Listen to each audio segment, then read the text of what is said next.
आम शादियों की रंगत बढ़ाने के लिए की जाने वाली नई नई करामातें अब जानलेवा भी साबित हो जाती हैं। राजगढ़ में हुई शादी में स्मोक बनाने वाली नाइट्रोजन गैस के टैंकर में एक नन्ही बच्ची गिरकर जान गंवा बैठी। कैसे हुआ ये दर्दनाक मामला, इस रिपोर्ट में देखिए।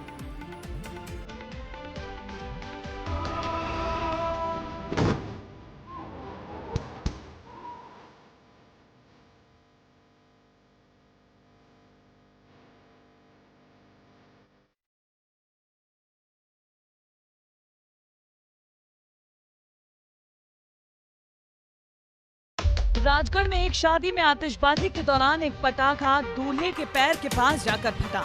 वहीं एक शादी में नाइट्रोजन स्मोक ने 7 साल की मासूम की जान ले ली। शादियों में बढ़ता ये ट्रेंड कितना घातक साबित हो सकता है, वो आप इन 2 तस्वीरों को देखकर समझ सकते हैं। दूल्हा दुल्हन की वरमाला हुई, फोटो सेशन हो रहा था, तभी पीछे आतिशबाजी शुरू हुई और अचानक अफरा तफरी मच गई। अचानक एक पटाखा सीधे स्टेज पर गिरा और दूल्हे के पैर के पास जाकर फटा, जिससे दूल्हे के पैजामे में आग लग गई। इस हादसे में दूल्हे के दोनों पैरों में करीब 10 टांके आए हैं।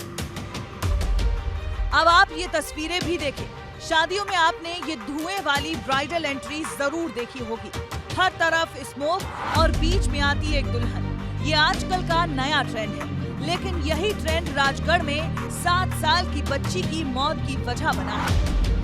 एंट्री के समय स्पार्कल इफेक्ट के लिए यूज किए जाने वाले पायरो से कई बार आगजनी की घटनाएं सामने आ चुकी है, तो अब स्मोक इफेक्ट के लिए इस्तेमाल किए जाने वाली नाइट्रोजन गैस के टैंक में गिरकर 7 साल की मासूम बच्ची की तड़प कर मौत हो गई। वाहिनी नाम की ये मासूम राजगढ़ में एक शादी समारोह में गई थी। 6 मई को राजगढ़ के खुजनैर में पिता के साथ बच्ची नाच रही थी। तभी अचानक बच्ची दुल्हन की एंट्री के लिए लगे नाइट्रोजन पॉट में जा गिरी। शुरुआत में लोगों को लगा कि बच्ची को करंट लगा है, लेकिन अस्पताल जाकर पता चला कि नाइट्रोजन गैस से बच्ची बुरी तरह झुलस चुकी है।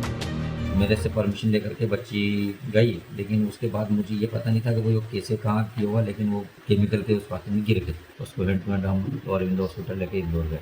30% नहीं, फिर दूसरे दिन उन्होंने बताया कि 80% चांस है केमिकल अंदर पहुँच चुका है। इसकी जो ऊपर की स्किन है वो पूरी बर्न हो चुकी है। हजारों लोग होते हैं शादियों में, किसी की भी जान जा सकती है, किसी की भी जान को जोखिम हो सकता है, इसलिए इसको बैन कर देना चाहिए।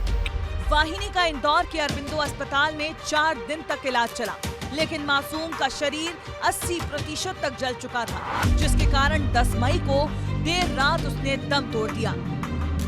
आइस और जो लिक्विड नाइट्रोजन है, ये दोनों आदमी के लिए बहुत हार्मफुल है। उससे नाइट्रोजन जो बंद एरिया में अगर यूज़ किया जाए आइस या जो लिक्विड आइस, तो ये क्या करती है, ऑक्सीजन को डिस्प्लेस करती है और उसकी जगह नाइट्रोजन आ जाती है। तो जो व्यक्ति उसकी डेथ जो होती है एस्फिक्सिया से डेथ हो सकती है बंद जगह में। तो इसे बंद एरिया में बिल्कुल भी यूज़ नहीं करना चाहिए।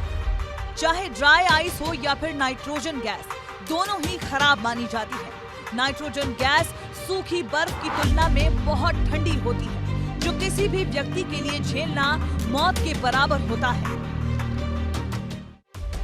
स्मोक एंट्री के लिए नाइट्रोजन गैस को एक पॉट में भरा जाता है और फिर इसमें पानी डालते ही धुआं निकलने लगता है। इसका तापमान 196 डिग्री सेंटीग्रेड और 320 डिग्री फ़ारेनहाइट रहता है। लिक्विड नाइट्रोजन को सबसे ठंडा माना जाता है।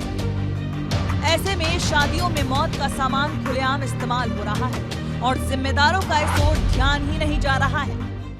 इस संदर्भ में बाकायदा डीसीपी लोग थाना प्रभारियों को पाबंद कर रहे हैं और थाना प्रभारी जल्द ही जो होटल और रेस्टोरेंट में इस तरह के कार्यक्रम होते हैं, उनके सभी इवेंट मैनेजरों को बुलाकर उनको पाबंद किया जाएगा। इस तरह की घटना इंदौर में ना हो। नाइट्रोजन गैस से वाहिनी की मौत ने न केवल एक परिवार को तोड़ा है, बल्कि शादी समारोह में दिखावे के लिए अपनाए जा रहे खतरनाक तौर तरीकों पर गंभीर सवाल खड़े कर दिए हैं। हालांकि जिनकी शादी होनी है वो लोग इस ट्रेंड को आज भी जरूरी मानते हैं, लेकिन इस घटना के बाद अब अपनी शादी में सतर्क होने की बात जरूर कह रहे हैं।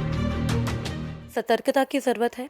आपने ये खबर अपने चैनल के माध्यम से हमें बताई, तो हम अपनी शादी में बहुत सतर्क रहेंगे और कोशिश करेंगे कि कोई भी पर्सन उसकी चपेट में ना आए। ब्यूरो रिपोर्ट, विस्तार न्यूज। इस दुखद मौत ने शादी समारोह में दिखावे के लिए अपनाए जा रहे खतरनाक तौर तरीकों पर गंभीर सवाल खड़े किए हैं। अब शादियां तमाशे में बदलती जा रही हैं। शादी के लिए होने वाले प्री वेडिंग शूट के दाम पर भी शादी वाले जोड़ों से अजीब अजीब हरकतें करवाई जाती हैं और इस दौरान भी अक्सर दुर्घटनाएं हो जाती हैं।